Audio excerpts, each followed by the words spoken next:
Garden of Forbidden Love and the Dawn of the Non-Living. Forbidden loves, like shadows in the darkness, are intertwined in our existence. They are like flowers that grow in dry ground, challenging the norms and barriers of society, of passion and clandestinity. Where hearts lie covered with dust, secrets are kept between red brick walls, and the windows whisper stories of love and despair. There lives Isabella, a young painter trapped in a marriage without passion. Her husband, Lorenzo, is a cold businessman and calculator. But on lonely nights, Isabella escapes to her studio, where her horseback becomes an altar for her forbidden love. Gabriel, the musician at the front bar, is his muse. Her dark eyes reflect the burning storm inside her. Every note he plays on his piano seems to tear Isabella's soul. They are in dark alleys, under the rain, their bodies hungry for caresses and whispers. But fate is a jealous lover. Lorenzo suspects, follows Isabella's footsteps. Gabriel's steps resound in his mind like discordant accords. One day, he finds them together in the studio. The gazes cross, and the air is charged with electricity. Lorenzo says nothing, but his silence is more dangerous than any word. Isabella and Gabriel are forced to separate. She still paints, but her canvases are full of shadows and tears. Gabriel composes sad melodies, his piano cries for loss. Secret letters are sent, words they would never dare to pronounce out loud. One night, on the roof of the building, Isabella and Gabriel meet for the last time. The moon bathes them with its silver light. Their lips fry, and the world stops. But Lorenzo is there, crawling in the shadows. The shot breaks the silence, and Gabriel falls wounded and Isabella remains alone, with the heart broken and the blood of her lover in her hands. Lorenzo looks at her with empty eyes. "Prohibited love always ends," he murmured. The old building still stands, its walls still keep secrets. Isabella continues to paint her canvases in the stormy nights. Gabriel's piano continues to play, under other hands, as an echo of his forbidden love. Thus, forbidden loves burn in darkness, leaving scars in the soul and indelible memories in the heart. A zombie outbreak begins. Their trap steps wander through the streets, their hungry eyes scrutinizing in search of fresh meat. Fast food stores and clothing stores are now abandoned, their wardrobes broken and looted. Mark, an antique seller, puts his curious objects in a corner. Her trembling hands hold an oxidized pocket watch and a stitched mirror. Clients, now converted into survivors, examine the objects cautiously. What value do they have in a world where life is ephemeral? Laura, the owner of a music store, organizes her vinyl records meticulously. The melodies of jazz and rock float in the air, like an echo of happier times. But now, zombies also listen. Her rotten ears capture the sounds. The disposable market is a legendary place, hidden in some forgotten corner. It is said to appear only when the moon is at its highest point. Survivors talk about objects that keep the non-dead away and dagas that perforate skulls. One night, Mark and Laura decide to search the market. Follow the instructions of other survivors, cross the Bridge of Lamentations, follow the smell of fireplace smoke and look for the lonely star in the sky. Deserted streets become a maze of dangers, hungry zombies, improvised traps, the constant threat of losing lives. When they arrive at the indicated place, they find a narrow alley. The lights blink, and the seats are covered with dust and spiders. But there's something in the air, a promise whispered by the wind. Mark takes the watch and holds it in front of the mirror. "What do you want?" he asks. The reflection shows her family, lost in chaos. Laura finds a photograph of her grandfather, a warrior in World War II. The price is high, not in coins, but in souvenirs. Mark forgets the fragrance of roses in his kindergarten. Laura sacrifices the last time she heard her sister laugh. Zombies look from the shadows, their eyes empty without understanding. Objects shine with a thin light. The dagas find their target. The photographs reveal forgotten secrets. Mark and Laura return with lighter hearts and heavier souls, notice the change in their eyes, the spark of something lost and found. And so, at the beginning of this zombie outbreak, the city is full of secrets. Someday the market will open its doors again. Maybe, where death hangs in every corner. Is there still room for any hope? In the midst of the zombie outbreak, the city turns into an apocalyptic scene. The streets that were once full of life and bustle are now plagued with hungry and ruthless creatures. The street sellers are fighting for their survival. Mary and John, who sold objects at the dream market, now face a far more crude reality. Their used branches of flowers and books are not enough to protect them from the living dead that squeeze in every corner. Isabella, the painter trapped in a marriage without love, finds in Gabriel an unexpected ally. Together, they take refuge in Isabella's studio, where the painted walls hide their forbidden love.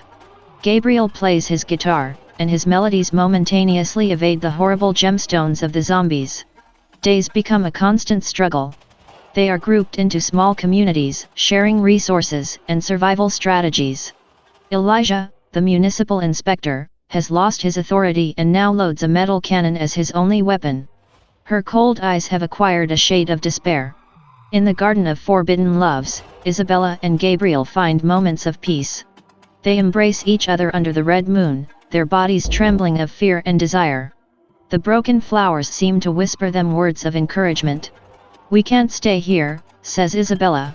"We must find a safer place. The city is in ruins. Buildings are collapsing, and the streets are full of debris and dead bodies. The walkers are armed with oxidized knives and broken sticks." Maria and Juan, along with other survivors, explore the sewers in search of shelter. There, they find a group of children clinging to memories of their lost parents. Elijah, the inspector, joins them. He's lost his booklet and his stiffness. Now, he's just trying to survive and protect others. Mary offers her a marshy rose, and he puts it on her cover. "I hope you find something worth remembering," she says. In the heart of the city, near the old dream market, they discover a shelter. The lights are absent, but there are beds and supplies.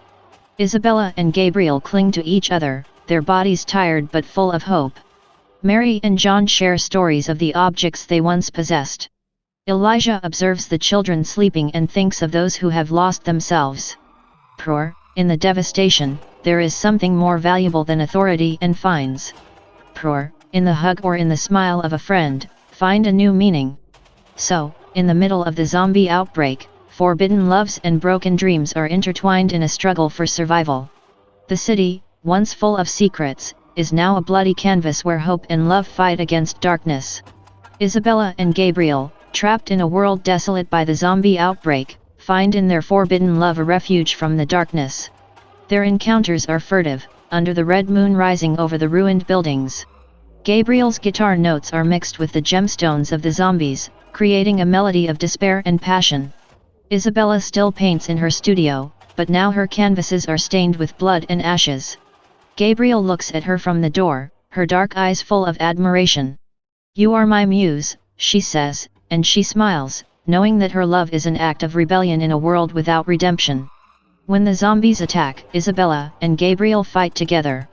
He plays his guitar, and she uses his horseback as an improvised weapon. The memories of their secret encounters give them strength to move forward. "Promise me we will survive," Isabella whispers to Gabriel in the middle of the fight. He kisses her, sealing her promise with blood and fire. In the Garden of Forbidden Love, Isabella and Gabriel find moments of peace.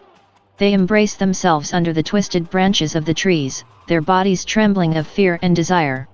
The broken flowers seem to whisper them words of encouragement. "We can't stay here," says Isabella.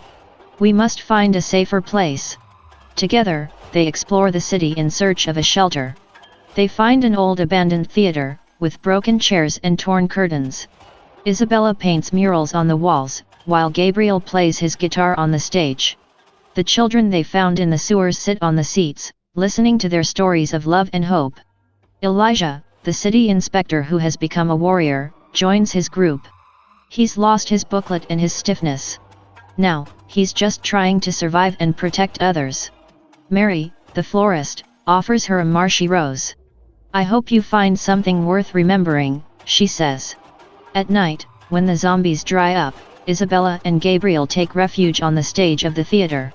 He plays a song he composed for her, and she paints his love on the walls.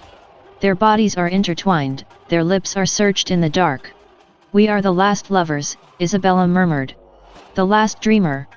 So, in the middle of the zombie outbreak, Isabella and Gabriel fight for their love and survival. The city, once full of secrets. Now it's a bloody canvas where hope and desire bloom among the cracks. In the dark heart of the devastated city, the group of survivors struggles for their survival. Every day is a battle against the hungry zombies and the desperation that threatens to consume them. But there are also moments of light, small victories that keep them standing. Isabella and Gabriel still find themselves in the abandoned theater. Their bodies cling to each other, as if they were the last souls in a world without redemption.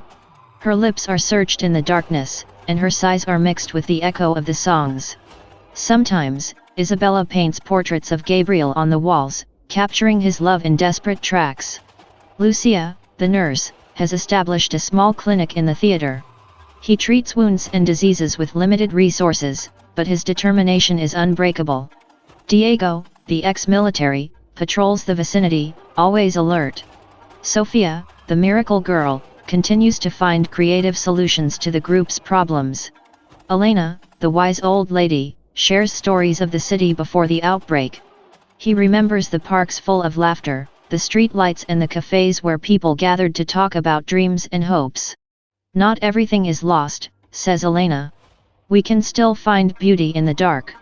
Elijah, the inspector-turned-warrior, has forgotten the fines and the rules. He has learned that true authority lies in the humanity we show towards others.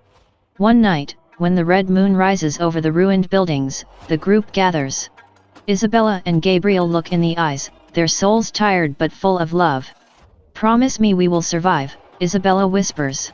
Gabriel kisses her, sealing her promise with blood and fire. Again. At that moment, Ricardo's music rises. The notes of his harmony fill the place, like an anthem of resistance. The children sit, their eyes glowing with astonishment. Sophia smiles, and Elena closes her eyes, remembering better times. So, in the middle of the zombie outbreak, the place becomes a haven of hope and love. Forbidden loves and broken dreams are intertwined in a struggle for survival. The city, once full of secrets and magic, is now a bloody canvas where humanity struggles for its last chance. And as Isabella and Gabriel hug each other under the red moon, the world continues to spin. Although there is neither redemption nor salvation, there is something more precious. Love can flourish even in the darkest places.